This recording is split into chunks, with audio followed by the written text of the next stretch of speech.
Bem-vindos! Hoje a gente vai fazer uma análise mais a fundo, sabe, nos fundamentos do direito constitucional aqui do Brasil. Isso aí. Temos um material acadêmico bem completo do professor Gilvão Medeiros e a ideia é destrinchar os conceitos principais, a estrutura do Estado, os princípios, enfim, o que molda o nosso cenário legal e político. Exatamente. Uma base importante. E por que isso importa, né, para quem está ouvindo? Olha, eu acho que Que entender essas coisas ajuda a gente a decifrar o que está rolando na política, sabe? Compreender nossos direitos, como o Estado funciona no dia a dia. sim, não é só teoria, né? Afeta a vida real. Totalmente. E para começar, tem um negócio que me chamou a atenção no material. A ideia de Constituição ubíqua. Ah, essa é boa. Já pensaram nisso? Uma Constituição que tenta, sei lá, normatizar quase tudo. Parece meio ambicioso, né? É uma discussão interessante. Vamos explorar isso e muito mais. Ok, então vamos lá. Começando pelo básico mesmo. O que é, afinal, uma Constituição? O material traz uns conceitos, Uhum. fala de Constituição em branco, sem limites para reforma, essa ubíqua que a gente falou, e a suave, ou dúctil, mais flexível, adaptável. São formas de classificar, de entender a natureza de cada texto constitucional. E como isso ajuda a gente a entender a nossa, a de 88? Ajuda muito. Essas definições são tipo ferramentas, sabe? Para a gente perceber as escolhas feitas lá atrás. Quão detalhada ele ia ser, quão difícil seria mudar. Por exemplo, dizer que a nossa é rígida, isso não é só um detalhe técnico. Não, claro. Significa que para mudar precisa de um processo especial, mais complicado que fazer uma lei comum. E a gente vê o impacto disso direto, né? Na dificuldade para aprovar emendas, nas discussões sobre reformas. Total. E tem outras classificações importantes também, né? Sim, várias. Quanto à origem, por exemplo. Tem as outorgadas, que são impostas, Tipo ditadura. isso. E as democráticas, que vêm da participação popular, como a nossa de 88, que teve Assembleia Constituinte. Aí tem as cesaristas, que parecem democráticas, mas concentram poder num líder, e as dualistas, mais históricas, lá da época da monarquia com a burguesia. Saber a origem diz muito sobre a legitimidade, né? Faz sentido. E aquela da correspondência com a realidade? Essa me parece crucial. Essa é ótima. A constituição real ao material, que é como o poder funciona de verdade, Na prática, exato, versus a formal, que é o papel, o texto escrito, e tem ainda a nominal. aqui não pega. Isso, aquela que está lá escrita, bonita, mas na vida real não acontece. Essa distância entre o papel e a vida é um desafio enorme. Aqui no Brasil também, claro. Com certeza. E Altio na classificação era sobre estabilidade, né? Rígida, flexível. Isso. Tem a imutável, que quase não existe. A nossa, rígida. A semi-rígida, com partes mais fáceis e outras mais difíceis de mudar. E a flexível, que muda como se fosse lei comum. A nossa rigidez, combinada com o fato de ser bem detalhada, talvez ubíqua, Exato. Cria uma dinâmica complexa. para governar, para adaptar a lei às mudanças da sociedade. É um equilíbrio delicado. O material também traz uns olhares teóricos diferentes. Carl Schmitt com a ideia da decisão política fundamental. Uhum. Ferdinando Lassalle mais pé no chão, dizendo que a Constituição de verdade são os fatores reais de poder. O texto seria só uma folha de papel se não refletir isso. A famosa crítica de Lassalle. E o Kelsen, com a visão mais jurídica, da norma fundamental que valida tudo. Essa ideia do Lassalle, da folha de papel, meio pessimista, não? Será que isso ainda ecoa hoje aqui? Essa sensação de distância entre o texto e a prática? Olha, essa tensão que o Lassalle apontou, ela é constante, né? A nossa Constituição de 88 é super avançada em direitos, garantias. Mas colocar tudo em prática ainda é um desafio em muitas áreas. Pois é. Os tais fatores reais de poder, econômicos, sociais, políticos, eles continuam influenciando muito como as leis são aplicadas ou até interpretadas. Entendo. Reconhecer isso não é pessimismo, acho que é realismo. É lembrar que a Constituição não faz mágica sozinha, sabe? Precisa de vontade política, instituições fortes, sociedade cobrando, para virar realidade mesmo. Faz todo sentido. Saindo um pouco dessa teoria, como o Estado brasileiro se organiza na prática, segundo a Constituição? O material repassa as categorias, né? Sim, as clássicas. Forma de Estado. Federativa. Poder dividido entre União, Estados, municípios, Distrito Federal. Certo. Forma de governo. República. Sistema de governo. Presidencialismo. E regime de governo. Democrático. O federalismo parece central aqui. Sem dúvida. O nosso, definido lá nos artigos 1º e 18, ele é peculiar. Ele descentraliza o poder, dá autonomia para estados e municípios. E a peculiaridade é... Ser um federalismo por desagregação. Quer dizer, o Brasil era um país com poder centralizado que decidiu se descentralizar, diferente dos Estados Unidos, por exemplo, onde estados que já eram separados se uniram. Interessante. E qual a consequência prática disso, dessa origem por desagregação? Historicamente, isso tendeu a manter um poder central, a União, mais forte. Embora a Constituição de 88 tenha tentado e conseguido, em parte, fortalecer mais os estados e municípios. Um ponto-chave é: a soberania é da República Federativa do Brasil, do país como um todo. Estados e municípios têm autonomia política, administrativa, financeira, mas não são soberanos. Entendi. Eles não podem decidir tudo sozinhos. Exato. Por isso, eles podem criar as constituições estaduais, as leis orgânicas dos municípios, é o chamado poder constituinte derivado decorrente, mas sempre respeitando a Constituição Federal. Por isso tanta briga às vezes sobre quem pode legislar sobre o quê, né? União versus estados. Exatamente. É a tensão federativa na prática. E como uma Constituição como a nossa nasce? E como ela muda?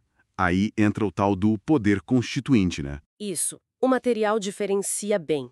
Tem o originário, que é o poder que cria uma nova Constituição, do zero. Foi o que aconteceu em 88. E o derivado? Que é o poder que atua sobre a Constituição que já existe, para modificar. O originário é descrito como inicial, autônomo, juridicamente ilimitado. Nossa, parece... Absoluto. Do ponto de vista jurídico, sim. Ele rompe com a ordem antiga e cria as regras novas. Não está preso às leis anteriores. Mas na prática deve ter limites, né? Claro. Na prática tem limites políticos, sociais, econômicos, até internacionais. Mas, juridicamente falando, ele é a fonte de tudo. Já o poder constituinte derivado, esse é diferente. Ele foi criado pelo originário e é limitado por ele. Tá. Ele não pode fazer o que quer. Não mesmo. A função dele é permitir que a Constituição evolua sem precisar de uma ruptura total a cada vez. Ele aparece como poder reformador, que faz as emendas constitucionais, pelo artigo 60. As famosas PECs. Isso. E como poder decorrente, que deixa os estados fazerem suas constituições. E teve também o poder revisor lá no comecinho, para uma revisão geral que já aconteceu. E esse poder reformador, o que faz as emendas, tem limites bem claros. Quais são? Tem os limites formais, que são as regras do processo, como tem que votar, etc. Tem os circunstanciais, não pode emendar a Constituição em momentos de crise grave, tipo intervenção federal, estado de sítio. Para evitar mudanças no calor do momento. Exato. E o mais importante, os limites materiais, as famosas cláusulas pétreas, artigo 60, parágrafo 4º. As cláusulas pétreas. Essas são o coração da coisa, né? Forma federativa, voto direto, secreto, universal e periódico, separação dos poderes e os direitos e garantias individuais. Mas quão pétreas elas são mesmo? Uma geração futura não poderia nunca mudar isso, mesmo se a sociedade mudasse completamente? Ótima pergunta. Toca num ponto central. As cláusulas pétreas são limites para o poder constituinte derivado, ou seja, elas não podem ser abolidas por emenda constitucional. Certo. A ideia é proteger esse núcleo essencial da Constituição e dos direitos contra mudanças de humor de maiorias no Congresso. Para mudar esses pontos, teoricamente, só com um novo poder constituinte originário. Uma nova constituinte, uma ruptura. Entendi. É uma barreira bem forte, então. Fortíssima. Garante estabilidade nesses pilares. E ainda tem limites implícitos que impedem reformas que desfigurem a estrutura geral da Constituição. Falando em pilares, a separação de poderes. Legislativo, executivo, judiciário. Outro conceito-chave. Mas como funciona além daquela divisão básica de tarefas? O material fala em funções típicas e atípicas. Isso mesmo. Cada poder tem sua função principal. atípica. O legislativo faz leis, o executivo administra, o judiciário julga. O básico. Mas o sistema não é uma caixinha fechada. Para funcionar e para um controlar o outro, às vezes, um poder exerce uma função que parece mais a de outro. São as funções atípicas. Tipo, O executivo edita medidas provisórias, que têm força de lei. Está legislando, né? O legislativo julga o presidente em crime de responsabilidade. Está julgando. O judiciário administra seu próprio orçamento, seus concursos. Está administrando. Entendi. Não é tão separado assim na prática. A ideia principal é a independência e a harmonia entre eles. É o que está escrito lá. E para essa independência não virar bagunça ou abuso, tem o sistema de freios e contrapesos, o tal checks and balances. Ah, sim. Um poder fiscaliza o outro. Exatamente. É um controle mútuo. O Congresso fiscaliza o governo, aprova o orçamento. O presidente pode vetar leis do Congresso. O judiciário pode anular atos dos outros dois se forem inconstitucionais. É uma tensão controlada, para evitar que alguém mande sozinho. Esse sistema de freios e contrapesos soa bem, mas aqui no Brasil a gente vê tanta notícia de briga entre os poderes, né? O sistema realmente consegue garantir aquela harmonia que está na Constituição? Olha, harmonia constitucional não quer dizer ausência de briga, de conflito. Conflito faz parte da política democrática com poderes separados. O sistema de freios e contrapesos, e aí entra o controle de constitucionalidade feito pelo judiciário, é justamente o jeito de lidar com essas tensões, dentro das regras, para evitar que um poder atropele o outro. Se funciona 100%. A percepção varia, né? E sempre tem debate sobre o equilíbrio ideal, mas o mecanismo existe e é usado o tempo todo. E esse controle de constitucionalidade no Brasil é misto. A gente tem o difuso. Difuso. Qualquer juiz, em qualquer processo, pode analisar se uma lei é constitucional ou não para decidir aquele caso específico. Vem lá dos Estados Unidos, do caso Marbury versus Madison. O efeito é só naquele caso, a princípio. E o outro? É o concentrado. Esse é feito principalmente pelo STF.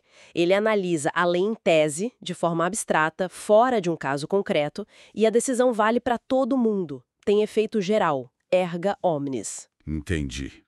STF falando vale para geral. Basicamente. E isso nos leva a um ponto super interessante que o material toca. A mutação constitucional. Mutação. O que é isso? É a ideia de que o significado de uma norma da Constituição pode mudar com o tempo, pela interpretação, sem que o texto escrito mude uma vírgula. Peraí. A Constituição muda de sentido sem mudar as palavras? Isso não gera uma insegurança jurídica? Quem garante que a interpretação não vira, assim, os juízes legislando no lugar do Congresso? É o debate. Um dos grandes debates do direito constitucional hoje. A mutação acontece pela evolução da jurisprudência, principalmente do STF, ou por novas práticas sociais, mudanças na sociedade. Tem exemplo. O material cita o foro privilegiado. O texto na Constituição é o mesmo há tempos, mas a interpretação do STF sobre quem tem direito e em quais casos mudou bastante. Por um lado, isso permite que a Constituição respire, se adapte à realidade sem precisar de emenda toda hora, que é um processo difícil, como a gente viu. Certo. Por outro lado, levanta essa questão que você colocou. Quais os limites da interpretação? Onde termina a adaptação e começa o ativismo judicial, um poder invadindo a área do outro? A linha é tênue e a briga constante, política e acadêmica. Nossa, bem complexo mesmo. E falando em aplicar a Constituição, como é que as normas que estão lá escritas viram realidade no dia a dia? O material fala da eficácia das normas constitucionais. Sim, porque nem tudo que está lá tem aplicação imediata e total, né? Tem níveis diferentes. Como assim? Tem as normas de eficácia plena. Essas são diretas, autoaplicáveis. Um exemplo clássico é liberdade de expressão. Tá lá, vale direto. Depois tem as de eficácia contida. Elas também valem imediatamente, mas a lei pode vir depois e dar uma restringida, colocar limites, tipo a liberdade de exercer uma profissão. Você pode, mas a lei pode exigir um diploma, uma qualificação, entende? Ah, tá. Vale, mas com condições. Isso. E por último, as de eficácia limitada. Essas dependem de uma lei para produzir todos os seus efeitos. O direito está lá na Constituição, mas precisa de uma lei para dizer como ele vai funcionar. Um exemplo. O direito de greve do servidor público está na Constituição, mas precisa de uma lei específica que nunca foi feita para muitos setores. Outro exemplo é a defesa do consumidor, que estava lá em 88, mas só ganhou força mesmo com o Código de Defesa do Consumidor, uma lei. E ainda tem as normas programáticas, que são mais objetivos, metas para o Estado alcançar. E como isso tudo se liga com os direitos fundamentais? É total. Tradicionalmente, a gente pensava na eficácia vertical. O Estado tem que respeitar os direitos do cidadão. O Estado lá em cima, o cidadão aqui embaixo. Certo. Mas hoje o grande ponto é a eficácia horizontal, a ideia de que esses direitos fundamentais também valem nas relações entre as pessoas, entre particulares. Entre particulares.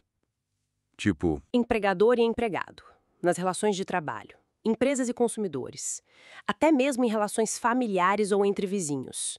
A ideia é que violações de direitos como dignidade, igualdade, privacidade também acontecem nessas relações privadas, não só pelo Estado. nossa, essa eficácia horizontal parece ter um impacto gigante no cotidiano.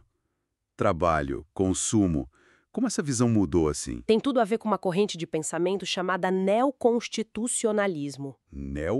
Constitucionalismo. Isso. A ideia é que a Constituição não é só um limite para o poder do Estado. Ela é um sistema de valores que tem que, permear toda a ordem jurídica, toda a sociedade. A Constituição passa a ter força normativa real. Força normativa? Os princípios que estão lá, dignidade da pessoa humana, igualdade, solidariedade, eles deixam de ser só intenções bonitas. Passam a ser vistos como normas jurídicas mesmo, concretas, que podem ser aplicadas diretamente, inclusive pelos juízes. E aí que entra a tal da judicialização. Exatamente. Uma consequência disso é o judiciário sendo chamado a intervir mais para fazer valer esses direitos. É judicialização das políticas públicas. Se falta o remédio no posto, a pessoa entra na justiça. Isso, ou vaga em creche, ou proteção do meio ambiente. Quando o governo falha, o judiciário é acionado com base nesses princípios e direitos da Constituição. O princípio do mínimo existencial, que o Estado tem que garantir o básico para uma vida digna, é muito usado nessas decisões. Então, quando a gente vê o STF tomando decisões sobre saúde, educação, meio ambiente, que impactam o governo, tem a ver com essa visão mais forte dos princípios. Exatamente. É o judiciário tentando dar concretude às promessas da Constituição. O material até cita um exemplo forte, a decisão na ADPF 779. Qual foi? O STF declarou inconstitucional usar a tese da legítima defesa da honra para justificar feminicídio. Nossa. E a base não foi uma lei específica, foram os princípios da Constituição. Dignidade humana, igualdade, proteção à vida. Isso mostra a força direta dos princípios hoje. Claro que essa atuação mais forte do judiciário gera debate, né? Sobre ativismo, limites da separação de poderes. Com certeza. E com uma Constituição cheia de princípios e essa visão que dá força a eles, interpretar vira a chave de tudo, né? O material menciona os métodos de interpretação. Clássico, tópico, problema, e os princípios também.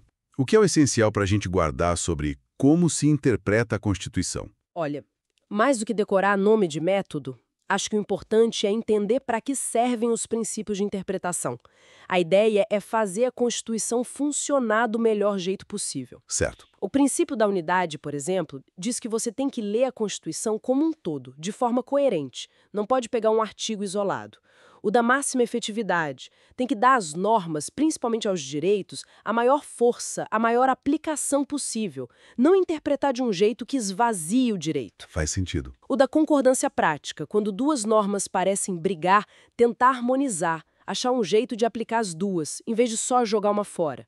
E o da força normativa, interpretar de um jeito que preserve a autoridade da Constituição, que ela continue valendo de verdade. Entendi. É para fazer valer o que está escrito da forma mais completa e coerente. Isso, o material ainda fala de outros pontos, tipo a teoria da recepção. Leis que existiam antes de 88 continuam valendo se forem compatíveis com a nova Constituição. O Código Tributário Nacional é um exemplo, foi recebido como lei complementar. Se for incompatível, está revogada.